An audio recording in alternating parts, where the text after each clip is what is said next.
Hello everyone, welcome to ISPCS master class. PCS PYQ series में आप सभी का हार्दिक स्वागत है। 2022 का जो पूरा क्वेश्चन पेपर है वो डिस्कस हो चुका है और अब हम लोग 2021 के प्रश्नों को हल कर रहे हैं। जैसा कि आप लोग जानते हैं कि PCS की यह PYQ की सीरीज चल रही है जिसमें हम लास्ट 5 ईयर के प्रश्न पत्रों को देख रहे हैं और जो भी डेटा है उसको अपडेटेड वर्जन में देख रहे हैं। यानी कि जैसे कि करंट अफेयर हुआ, अगर वो पुराना है तो वर्तमान में क्या डेटा है उसके साथ यह पूरा डेटा आपको अवेलेबल करवाया जा रहा है। इसमें हम 2018, 2019, 2020, 2021 और 2022 के क्वेश्चन पेपर को पूरा कंप्लीट यहाँ पर डिस्कस कर रहे हैं। तो यूपी PCS 2021 का जो GS का पहला पेपर है जिसमें कुल मिला के 150 प्रश्न हैं, उसमें क्वेश्चन नंबर 1 to 79 1 से लेकर 79 तक के जो प्रश्न हैं वो पार्ट 1 में डिस्कस हो चुके हैं। लिंक वीडियो के डिस्क्रिप्शन में है, जाकर देख लीजिए। आज के वीडियो में हम लोग क्वेश्चन नंबर 80 से स्टार्ट करेंगे और चलेंगे 150 तक। तो चलिए शुरू करते हैं। क्वेश्चन नंबर 80 कहता है कि निम्नलिखित में किसने कभी भी भारतीय राष्ट्रीय कांग्रेस के किसी भी अधिवेशन की अध्यक्षता नहीं की। तो फ्रेंड्स यहाँ पर ध्यान दीजिए, लाला लाजपत राय, इन्होंने कोलकाता अधिवेशन, तब कलकत्ता कहा जाता था, कलकत्ता अधिवेशन 1920 में इन्होंने अध्यक्षता की थी। गोपाल कृष्ण गोखले ने 1905 में जो बनारस का अधिवेशन हुआ था, और सुभाष चंद्र बोस इन्होंने दो बार, एक बार 1938 में हरिपुरा अधिवेशन और फिर 1939 में त्रिपुरी अधिवेशन में इन्होंने कांग्रेस की अध्यक्षता की थी। लेकिन बाल गंगाधर तिलक इन्होंने कभी भी भारतीय राष्ट्रीय कांग्रेस के किसी भी अधिवेशन की अध्यक्षता नहीं की। तो हमारा उत्तर बनेगा ऑप्शन बी। निम्न में से कौन से श्रम संबंधी अधिनियमों को मजदूरी संहिता 2019 में सम्मिलित किया गया है। तो ये प्रश्न अब आने वाला है नहीं, लेकिन फिर भी आप इसको समझ लीजिएगा कि न्यूनतम मजदूरी अधिनियम, बोनस भुगतान अधिनियम, संविदा श्रम अधिनियम और समान पारिश्रमिक अधिनियम में से मजदूरी संहिता 2019 में सम्मिलित किया गया है किसको। तो फ्रेंड्स यहाँ पर जो आपका आंसर है वो केवल 3 वाला छोड़ दीजिए, बाकी सबको यहाँ पर इंक्लूड किया गया था। तो क्वेश्चन नंबर 81 का सही जवाब यहाँ पर ऑप्शन सी है। इसके बाद आगे बढ़ते हैं। विश्व का पहला हृदय प्रत्यारोपण निम्न में से किसने किया था। तो इसका आंसर है ऑप्शन सी, क्रिश्चियन बर्नार्ड ने। सोकोत्रा द्वीप के संदर्भ में निम्नलिखित में से कौन सा कथन सही है। यह ओमान का एक द्वीप है जो अरब सागर में स्थित है, तो यह गलत हो जाएगा। सोकोत्रा द्वीप आपको मिलेगा यमन में, ठीक है, यमन में मिलेगा। तो पहला जो है ये गलत है। इसे 2008 में यूनेस्को द्वारा विश्व प्राकृतिक विरासत स्थल के रूप में नामित किया गया था, ये यहाँ पर सही है। अगला क्वेश्चन देखिए। नाइट्रोजन एक आवश्यक अवयव नहीं है। क्लोरोफिल का तो है ही है, RNA का भी है और DNA का भी है, लेकिन कार्बोहाइड्रेट का नहीं है। तो सही जवाब इसका ऑप्शन डी है।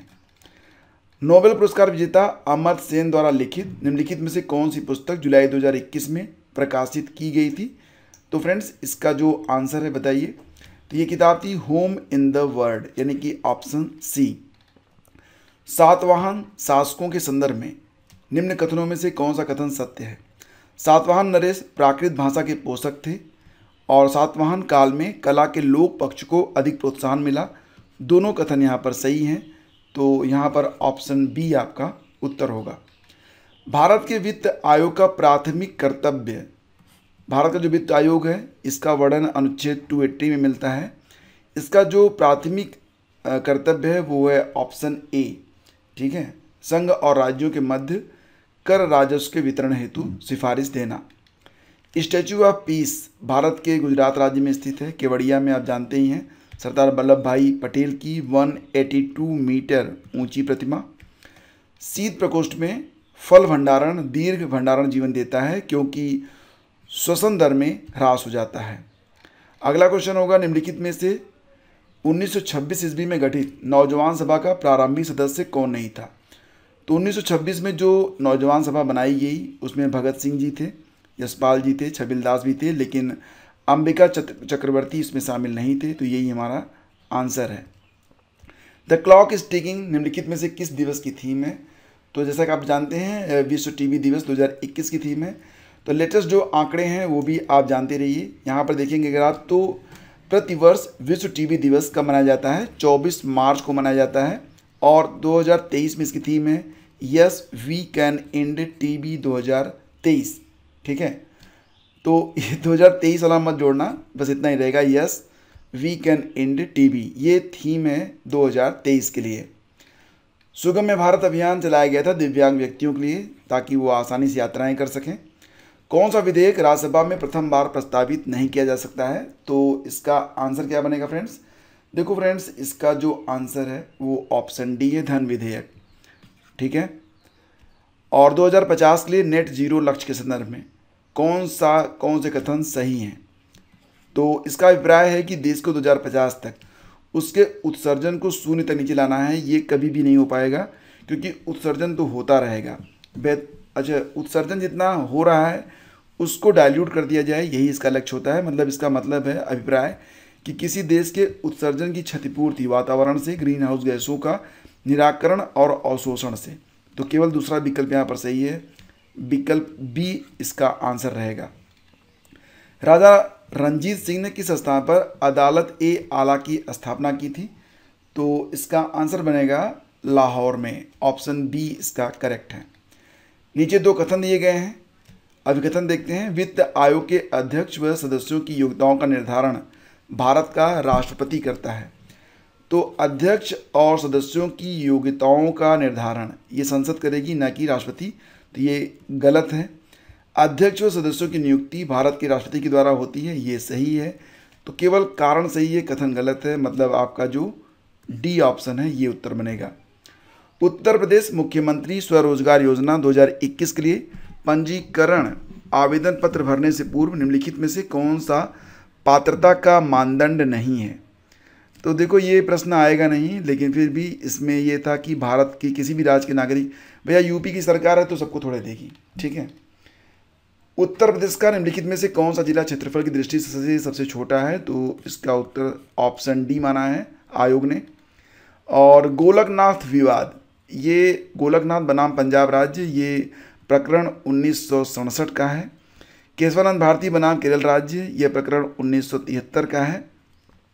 24वां संविधान संशोधन अधिनियम ये संबंधित है 1971 से।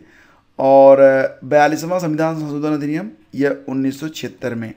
तो यहाँ पर इनको सही कालक्रम में रखना था। सबसे पहले आएगा यहाँ पर गोलकनाथ, उसके बाद फिर आएगा आपका यहाँ पर तीसरा वाला।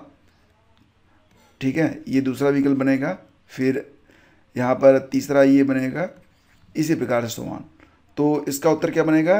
1, 3, 4 और 2। ठीक है, तो 99 का सही आंसर है ऑप्शन ए। प्रधानमंत्री वाणी योजना का संबंध किससे है? तो सार्वजनिक स्थलों पर वाईफाई की उपलब्धता से। ठीक है, तो ऐसी जो योजनाएं हैं उनको याद रखना जो कि प्रधानमंत्री से जुड़ी हुई हैं और चर्चा में रही हैं। भारतीय इतिहास के संदर्भ में वायाकोम सत्याग्रह के संबंध में निम्न कथनों में कौन सा सही है? यह अस्पृश्यता और जातिगत भेदभाव के विरुद्ध एक सत्याग्रह था। महात्मा गांधी ने इस सत्याग्रह में भाग लिया था। तो दोनों ही कथन यहाँ पर सही हैं, यानी कि विकल्प सी आपका करेक्ट है। अगला क्वेश्चन देखिए, कौन सा शब्द भारतीय संविधान की प्रस्तावना में उल्लिखित नहीं है? संप्रभुता मिलेगा, पंथ निरपेक्ष मिलेगा, लोकतंत्रात्मक मिलेगा, फेडरल शब्द नहीं मिलेगा आपको, दैट इज ऑप्शन डी। तो यही आपका उत्तर है। निम्नलिखित में भारत के पूर्वी तट पर स्थित सबसे बड़ी लैगून झील कौन सी है?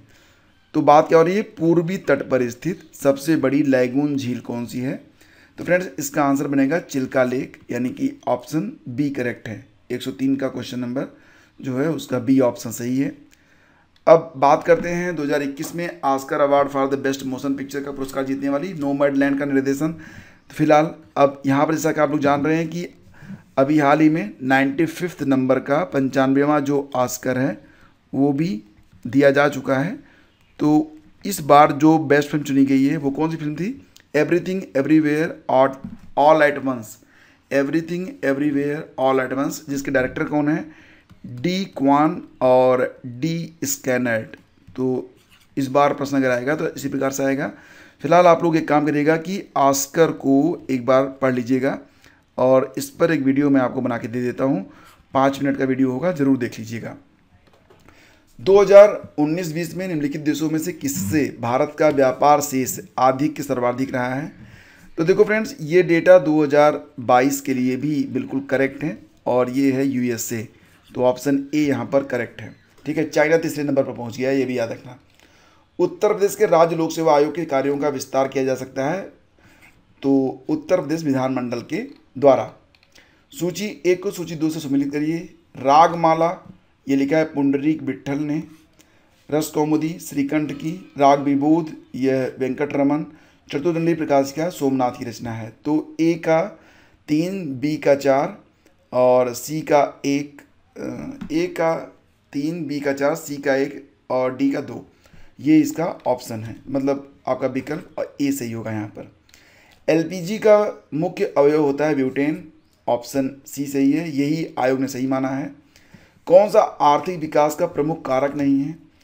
तो यहाँ पर पूंजी का संचय और तकनीकी सुधार, जनसंख्या में परिवर्तन, विशेषीकृत क्रियाओं गतिविधियों में श्रम विभाजन, तीनों सही हैं। डी तकनीकी विद और नौकरशाह, यह आर्थिक विकास का प्रमुख कारक नहीं माने जाते हैं। भारतीय संसद की कार्रवाई में शून्यकाल का अर्थ होता है 12 बजे के बाद, यह होता है ना प्रश्नकाल के ठीक पश्चात का काल। Poverty and un British rule in India नामक किताब जो आई थी, यह 1902 में आई थी, सॉरी 1901 में आई थी। ठीक है, दादा भाई नौरोजी की किताब है ये। तो ऑप्शन बी इसका करेक्ट है। किसको संयुक्त राज्य अमेरिका में प्रथम महिला ट्रेजरी सेक्रेटरी के रूप में नियुक्त किया गया? तो इसका ऑप्शन बी सही था। फिर देखिए, किसको नगरीकरण वक्र में त्वरित अवस्था कहा जाता है? नगरीकरण वक्र में त्वरित अवस्था, यह द्वितीयक अवस्था को कहा जाता है। तो 113 का सही जवाब ऑप्शन बी है। राइबोफ्लेविन की कमी से स्कर्वी नामक रोग हो जाता है, तो ऑप्शन बी करेक्ट है। 1924 के कानपुर षड्यंत्र मामले में शामिल नहीं थे कौन? तो मुजफ्फर अहमद, ये तो शामिल थे। नलिनी गुप्ता, शौकत उस्मानी सब थे। इसमें यमे अंसारी नहीं थे।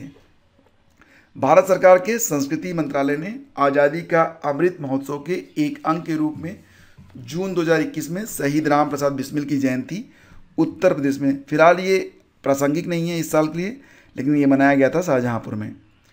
प्रतिष्ठित लोक सेवा श्रेणी में पुलित्जर पुरस्कार 2021 ये दिया गया था द न्यूयॉर्क टाइम्स को दिया गया था। अब अगर बात करें यहाँ पर 2023 के बारे में, तो इसका उत्तर बनेगा द वाशिंगटन पोस्ट। ठीक है, तो अभी हाल ही में जो लेटेस्ट डेटा आया है 2023 में जो पुलित्जर पुरस्कार है वो दिया गया है द वाशिंगटन पोस्ट को। तो ये अपडेटेड वर्जन है, इसको याद रखना। नोबी और कांतो, अच्छा एक बात और बता दें कि कुल 21 कैटेगरी में जो पुलित्जर पुरस्कार होता है ये कुल 21 कैटेगरी में प्रदान किए जाते हैं। नोबी और कांतो मैदान ये मिलेंगे आपको जापान में। फेफड़ों में गैसीय विनिमय का स्थल, इसका मतलब जानते हैं आप? शरीर को आवश्यकता होती है ऑक्सीजन की, शरीर छोड़ता है कार्बन डाइऑक्साइड।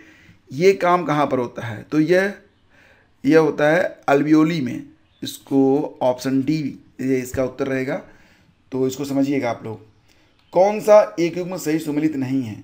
ठीक है, ऋषभनाथ अष्टापद, वासुपूज्य जो कि 12वें तीर्थंकर थे जैन धर्म के, इनका जो निर्वाण स्थल है वो चंपापुर है, न कि चंपापुर है। नेमिनाथ का उज्जैन सही है। महावीर स्वामी का पावापुरी ये भी सही है। तो फिलहाल आपका ऑप्शन बी यहाँ पर सही सुमेलित नहीं था, तो यही हमारा उत्तर बनेगा। निम्नलिखित में से कांच का कौन सा पराबैंगनी किरणों को काटता है? अल्ट्रावायलेट रेज को काटता है क्रुक्स कांच। ज्वालामुखी पर्वत और किस देश में स्थित है? तो बिल्कुल रट लेना, ऐसे प्रश्न आपको बहुत सारे देखने को मिलते हैं यूपीपीसीसी परीक्षाओं में। तो चलो इसको मैच करा लेते हैं। अब यहाँ पर देखेंगे माउंट रेनर, ये आपको मिलेगा यूएसए में। इसके बाद माउंट एटना, ये तो आप जानते ही हैं इटली में है। माउंट एटना इटली में हो गया ना। तो इसके बाद थोड़ा सा विलोपन विधि का इस्तेमाल कर लेंगे, तब भी आपको जो समझ में आ जाएगा। ठीक है, जैसे कि माउंट पेरिकुटिन, यह मैक्सिको में मिलेगा आपको। अब एक बचा है माउंट रेपो, माउंट एपो, ये मिलेगा आपको फिलीपींस में। तो इस प्रकार से मैच हो रहा है। ऑप्शन बी आपका यहाँ पर सही है। कौन सा वायु प्रदूषण का सूचक है लाइकेन होते हैं? Option C. कोविड-19 के पश्चात द ग्रेट रीसेट को शुरू किया गया था विश्व आर्थिक मंच के द्वारा। फ्रेंच ओपन टेनिस टूर्नामेंट 2021 की महिला एकल खिताब की विजेता बारबोरा क्रेजिकोवा ये चेक गणराज्य से थी। अभी फिलहाल जैसा कि आप जानते हैं कि 2023 में केवल एक ओपन हुआ है, मतलब एक टेनिस टूर्नामेंट हुआ है। कौन सा? Australian open. ठीक है, तो ऑस्ट्रेलियन ओपन के जो डेटा हैं वो बिल्कुल आप रट लो। ये अभी जो है जनवरी में खेले गए थे, इसका डेटा मैंने यहाँ पर लिख दिया था, उसको आप देख लो एक बार। ऑस्ट्रेलियन ओपन 2023, यह 2023 में 111वां संस्करण था, जिसमें मेल सिंगल का खिताब जीता है नोवाक जोकोविच ने, जो कि सर्बिया के हैं, और फीमेल सिंगल का खिताब जीता है आरेना सबालेंका ने, जो कि बेलारूस की हैं। ठीक है, तो ये डेटा भी आपके लिए इम्पॉर्टेंट है। नेक्स्ट आपका होगा कि उस विदेशी पत्रकार का नाम बताइए जिसने धरतना साल्ट वर्क्स पर सत्याग्रह के बारे में समाचार दिए थे। तो 126 नंबर का सही जवाब है option C, Webb Miller. Nobel शांति पुरस्कार 2020 के बारे में यहाँ पर प्रश्न आया था, तो हम इसको रिप्लेस कर रहे हैं 2022 से। जैसा कि आप जानते हैं कि नोबेल शांति पुरस्कार 2022 इस बार 3 लोगों को दिया गया। इसमें एक लोग थे जिनका नाम है एलिस वल्यात्स्की। ये चर्चा में हमेशा रहेंगे बिकॉज ऑफ इनको 10 साल की जेल की सज़ा हो गई है, जबकि नोबेल शांति पुरस्कार विजेता हैं। तो एग्जामिनर के दिमाग में ये प्रश्न आएगा जरूर। बेलारूस के ये मानवाधिकार या सामाजिक कार्यकर्ता हैं एलिस वल्यात्स्की। और 2 मानवाधिकार संस्थाएं हैं, एक मेमोरियल जो कि रूस की है, एक सेंटर फॉर सिविल लिबर्टीज जो कि यूक्रेन की है। तो इस बार का जो नोबेल शांति पुरस्कार दिया गया था वो एलिस वल्यात्स्की, मेमोरियल और सेंटर फॉर सिविल लिबर्टीज को प्रदान किया गया था। तो ये डेटा आपके लिए इम्पॉर्टेंट है।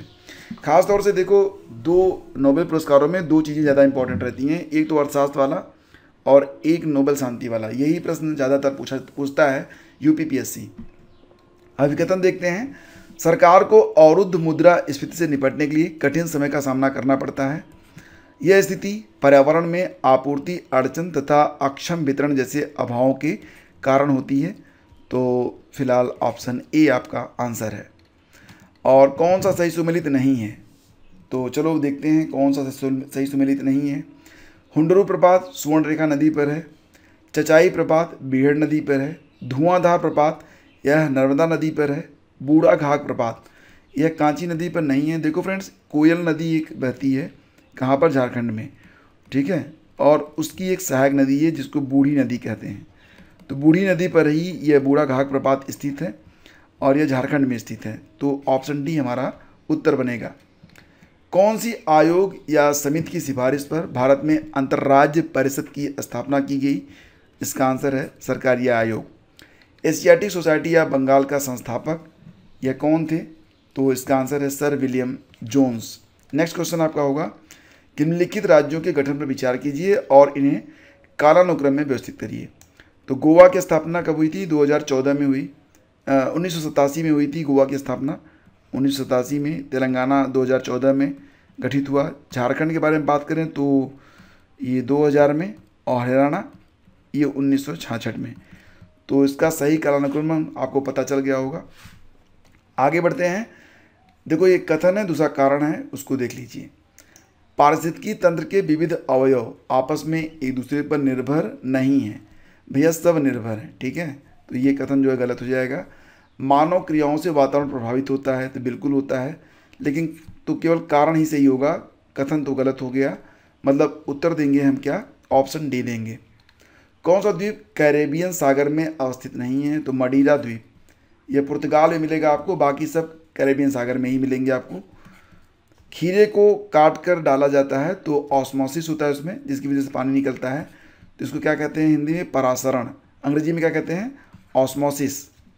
खिलाड़ी का नाम टोक्यो ओलंपिक 2020 में विजेता पदक। तो सही सुमेलित कौन सा नहीं है, ये आपको यहाँ पर बताना था। फिलहाल फ्रेंड्स ये चर्चा में नहीं रहेगा, पीवी सिंधु ने जीता था कांस्य पदक, सही है। और यहाँ पर क्या प्रश्न है? सही सुमेलित कौन सा नहीं है? ठीक है, तो बजरंग पुनिया रजत पदक नहीं, ऐसा नहीं था, इन्होंने भी कांस्य ही जीता था। और मीराबाई चानू ने रजत पदक जीता था, सही है। नीरज चोपड़ा ने स्वर्ण पदक जीता था, ये भी सही है। तो हमारा उत्तर क्या बना? Option B. हड़प्पा स्थल जो है मांडी या मंडी, यह भारत के उत्तर प्रदेश में मुजफ्फरपुर में एक गांव है जिसको मंडी कहते हैं। तो यह हड़प्पा स्थल है। India climate change knowledge portal का शुभारंभ अब देखो ये भी बहुत इंपॉर्टेंट नहीं है, इसका उत्तर ऑप्शन ए है। नीति आयोग द्वारा चलाए जा रहे आकांक्षी जिला कार्यक्रम के अंतर्गत उत्तर प्रदेश के कितने जिलों को जून 2021 तक शामिल किया गया था? तो ऑप्शन सी। भारतीय संविधान का कौन सा अनुच्छेद आकस्मिकता निधि से संबंधित है? ठीक है, इसका इंग्लिश वर्जन देख लो, कई बार कंफ्यूजन होता है। Which of the following article of the Indian constitution is related to contingency fund, आकस्मिकता निधि से? आर्टिकल 267। निम्नलिखित में से किस संगठन द्वारा वर्ल्ड पॉपुलेशन रिपोर्ट जारी की जाती है? तो फ्रेंड्स, जो वर्ल्ड पॉपुलेशन रिपोर्ट है ये कौन जारी करता है? संयुक्त राष्ट्र जनसंख्या कोष, ऑप्शन बी। ज़्यादातर ये नाम आपको अंग्रेजी में मिलेगा, यूनाइटेड नेशंस पॉपुलेशन फंड के नाम से, तो ये भी रट लेना आप। सूची दी गई है, बताया जा रहा है कि आपको यहाँ पर मैच कराना है। जैसे तमिलनाडु की सबसे ऊंची चोटी जो है ये आप जानते ही हैं, डोडा बेटा है। राजस्थान की गुरु शिखर चोटी ये सबसे ऊंची है। नागालैंड में सारामती मिलेगी आपको। धूपगढ़ चोटी कहाँ पर मिलती है? आपको मध्य प्रदेश में। ठीक है, इसके बाद एक अनवीनीकृत ऊर्जा का स्रोत क्या है? तो पेट्रोलियम भैया अनवीनीकृत है, ये खत्म हो जाएगा एक दिन, option B. Cutlass Express 2021 Bharat में भारतीय नौसेना के किस जहाज़ ने भाग लिया था? 144 है आपका सही जवाब बनेगा यहाँ पर INS तलवार। NTPC की सिंगरौली स्थित इकाई, अब इसके बारे में दो कथन दिए गए हैं। यह छत्तीसगढ़ राज्य के उत्तरी भाग में स्थित है। तो सिंगरौली तो आप जानते ही हैं, यह आपको मिलेगा शक्ति नगर में। ठीक है, शक्ति नगर कहाँ पर है? शक्ति नगर उत्तर प्रदेश में है, तो यूपी का शक्ति नगर उसी में है। और NTPC की सबसे पुरानी इकाई भी यही है, ये सही है। तो केवल option 2 is correct, then we choose option B. सूची 1 को सूची 2 से सम्मिलित करना है। योजना और उसका प्रारंभ वर्ष। देखो, आम आदमी बीमा योजना की शुरुआत की गई थी 2007 में। ठीक, PM आत्मनिर्भर स्वस्थ भारत योजना यह शुरू की गई थी कब? ये 2021 में। प्रधानमंत्री जन आरोग्य योजना यह कब शुरू हुई थी? यह जन आरोग्य योजना। और प्रधानमंत्री सुरक्षा बीमा योजना यह तो बहुत पहले शुरू हो गई थी, तो ये आपका यहाँ पर सही मिलान होगा। इसके बाद सरस आजीविका मेला 2021 का आयोजन किस शहर में किया गया? तो देखो, ये जो डेटा है ना ये अभी भी यही है, इसमें कोई बदलाव नहीं हुआ है। 2023 में फरवरी में इसका आयोजन नोएडा में ही किया गया है, तो 2023 के लिए भी यही उत्तर रहेगा। विदेशी यात्रियों को उनके भारत आने के क्रमानुसार व्यवस्थित करिए। देखो, विलियम हॉकिंस जो था यह आया था 1608 में। 1608 कहीं कहीं लिखा रहता है, कहीं कहीं 1609 लिखा रहता है। तो ये आया था जहांगीर के दरबार में। ठीक है, ये याद रखना। राल्फ फिच यह आया था 1585 में, कहीं कहीं 84 लिखा रहता है, तो ये आया था अकबर के दरबार में। सर थॉमस रो यह विलियम हॉकिंस के लगभग 7-8 साल बाद आया था। मतलब कब आया था? 1615 में आया था ये। तो उस समय भी जो शासन था वो किसका था? वो जहांगीर का ही था। निकोलस डाउंटन के बारे में बात करें तो यह 1614, कहीं कहीं पर 1615 लिखा रहता है, तो उसमें आया था। तो यहाँ पर जो आपका कालक्रमानुसार की बात हो रही है, तो सबसे पहले तो यहाँ पर हो जाएगा आपका 1584 मतलब राल्फ फिच। उसके बाद फिर आ जाएगा आपका विलियम हॉकिंस। 2, 1, 3, 4 इस प्रकार से ये मैच हो जाएगा, या 2, 1, 4, 3 कर लीजिए। मतलब थोड़ा सा गड़बड़ है ना यहाँ पे। ठीक है, अगर इसको आप 14 ही रहने दें तो ज़्यादा बेटर होगा। तो फिर इसका उत्तर बन जाएगा ऑप्शन ए। फिर देखिए 27 और 28 जुलाई 2021 को एक देश के विदेश मंत्री एंथोनी ब्लिंकन, खैर ये आने वाला है नहीं, लेकिन फिलहाल इसका आंसर क्या बनेगा? Option B. और एंथोनी ब्लिंकन की बात हो रही थी ना। अब देखो 150 लास्ट क्वेश्चन होगा। जन्म दर के संदर्भ में निम्नलिखित कथनों में कौन सा कथन सही है? तो नगरीकरण जन्म दर को कम करने में सहायक है, सही बात है। ऊंची साक्षरता दर का निम्न दर से सीधा संबंध है, ये भी सही है। मतलब आपका ऑप्शन बी करेक्ट है। अब कल जो वीडियो मिलेगा आपको, उसमें हम क्वेश्चन नंबर 1 to 79 डिस्कस करेंगे 2020 के सभी प्रश्नों को लेटेस्ट डेटा के साथ। और इस प्रकार से हम लोग अगले, अगर आप रेगुलर रहते हैं तो अगले 4-5 दिनों में या मैक्सिमम 6 दिनों में आपका 2018 तक का कवर हो जाएगा। और इसी के साथ साथ आपको बता दें कि प्रतिदिन आपको जो है 10 प्रश्नों की, मात्र 10 MCQs की एक सीरीज़ आज से स्टार्ट की जा रही है, जो कि इम्पॉर्टेंट रहेगी एग्ज़ाम के लिए, ताकि आपका समय भी कम लगे और आप अच्छे से अपनी तैयारी भी कर पाएँ। और ये संभावित जो प्रश्न होंगे बस उन्हीं की सीरीज रहेगी, तो उसको भी रात 8 बजे के बाद आप लोग चैनल पर आकर एक बार देख लिया करें और तुरंत ही उसको देख लिया करें। आपको यहाँ पर 10 प्रश्न 5 to 6 मिनट में करवा दिए जाएंगे। तो फ्रेंड्स, मिलते हैं आपसे अगले वीडियो में, तब तक के लिए आज्ञा दीजिए। नमस्कार, जय हिंद।